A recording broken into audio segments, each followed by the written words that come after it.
I've been joined in the studios by our very own Donna Ray Rack. Good morning. Good morning. How are you? I'm doing fantastic. It's been amazing. Last time we met, you were in Ghana, and then all of a sudden you vanished to the United States of America, and now you're back and you're all over the place, traveling around the country. What's happening? Tell me. Well, you know, I love Ghana. Yeah. I mean, its culture and its roots. You know, I love the vibe. That's why I come back. But it's not really necessarily why I come back. I only come back because I was destined to come back. To come back. Because of my narrative in respect to my ancestral. Yeah. What I know is that previously you were trying to marry the two cultures together, you know, that of Jamaican culture and that of the Ghanaian culture, because in your estimation there is not much of a difference between, you know, the Ghanaian culture and that of the Jamaican culture, but you wanted to do that through music. Right. And that was very interesting to me because, you know, the Ghanaian music settings is very different from the Jamaican music setting in terms of, for instance, even the arrangement, from the beat, from the arrangement to everything. Right. It's purely patois, it's purely, you know, all of that. But you wanted to find a way of marrying the two. Right. Why and how? All right. So, just on the music, for instance, our music is the same exact music, tracing from our beginning, our roots. It's, for instance, high life. High life is what we call mento in Jamaica. It is our traditional form of music. So mento is the first music out of Jamaica. Then it rises to the next one, mento, ska. You have ska, mento, you know, rock steady, reggae, dancehall. 6 different types of genre that evolve from that one mento, which is mento. It's the high life. So it's high life and then hip life and then you have Afrobeats. So it's actually trended into. What is more popular is the dancehall and the reggae. Well, reggae music is a lot more popular than dancehall itself. Yeah, and because you had some great ambassadors who sold the reggae music to the rest of the world. Right, absolutely. I mean, you had Culture, you had Bob Marley, you had all these other guys, and in the much more current generation, you had, for instance, the what's you call them? Yeah, Morgan Heritage and things like that. I mean, these guys, and you have Popcorn now, you have Vibes Cartel, you have all of these guys, but these guys are, I think Morgan Heritage is more of reggae than even dancehall. Vibes Cartel, Popcorn are dancehall, but the reggae music really projected your country. You see, because we have different tiers of the music. It's different tiers of our music. So you have rock steady, you have dancehall, you have reggae music, you have reggae culture, you have lovers rock. I see. So you have different artists that trend in different eras of our music culture. So it's, even though these Popcorn, and you have the Morgan Heritage, you have the Luciano, you have the Buju Banton, you have the Busy Signal. It's just different forms of expressions with our music. So then you will find all these different types of music. I see. They have different placed in the culture. Right. Yes. Right. So this morning you're here for us to talk about the Renaissance Journey and the Rock Factor series. Correct. Which is about branding Ghanaian culture in the diaspora, and you've already started doing that. It's not like this is a novelty. But for those of us who, I mean, for those of the viewers who do not really know, we're going to get into that. Of course. But if somebody says a renaissance, that's an awakening. Yeah. It's a new beginning, sort of. Yes. You know, it's more like a revolution, rebirth. Right. Reinvigoration, if you want. You know. So, but why? First of all, why the Renaissance? Is it that we're in a dark place, and now you want to shine the light on what we have always decided not to look at in terms of projecting whatever it is that you want to talk about? That's a good question, because Rock Factory is my company. It is the grassroots renaissance redefining hub. Right? We represent authentic brands in the collective. Now, the renaissance is to redefine our culture.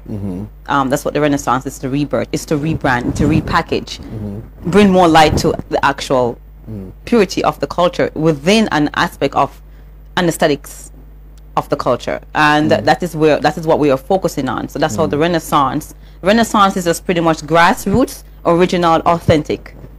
Yes. Let's put more light on that. And as far as like Ghanaian culture with the Jamaican culture, as a Jamaican, right, as a Jamaican and as a native of Ghana, in respect to my identity, it is I see a lot of similarities, and from the food, from the language, from everything, from the behaviors, and you know, even though we have a little bit more differences in our behaviors, it is the African culture. Okay. The Jamaican culture is the African culture. I see. In respect to where we left from the coast. Absolutely. They took us all the way to Jamaica. Absolutely. Because we were the most disruptive slave.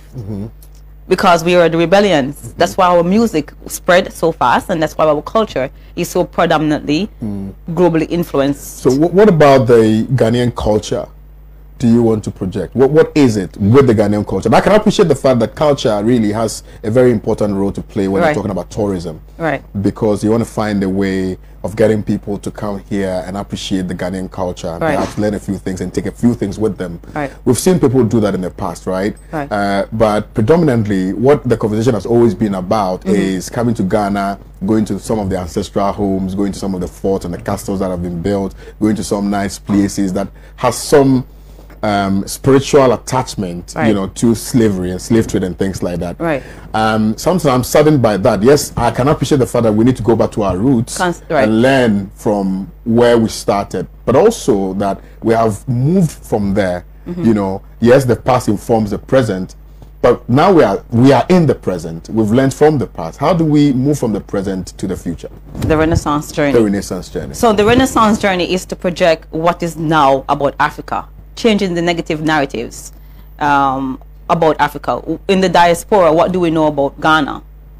Nothing much. We don't know anything. When I came here, I didn't know anything more than just a few artists, and that's it. I didn't know anything at all. More than what they already taught us in marketing in America, of what they perceive Africa to be, all negative. So how do we move from there in the modern stage of where we are presently right now with the culture, highlighting the food, the fashion, all of that, you know, the lifestyle, you know, the historical sites, getting more in depth into the heritage and the purity of that particular culture, so people could really see and the whole embodiment of this culture, to say, oh, okay, so these are the real people that you need to really understand the authenticity of the brand. Absolutely. Yes. Now, it's very interesting how you say what you say, because in your submission you spoke about the fact that when you came to Ghana you knew nothing except for the music. Yes. So it means that music is a tool that can be used to project, you know, Ghana. Right. But beyond that, I mean, yes, we know music, all of that. But beyond that, what other things do you think the Renaissance will be seeking to highlight in order to project the country Ghana, in order for, you know, the people in the diaspora to appreciate that? Well, it's not just about the music, because music is also part of culture.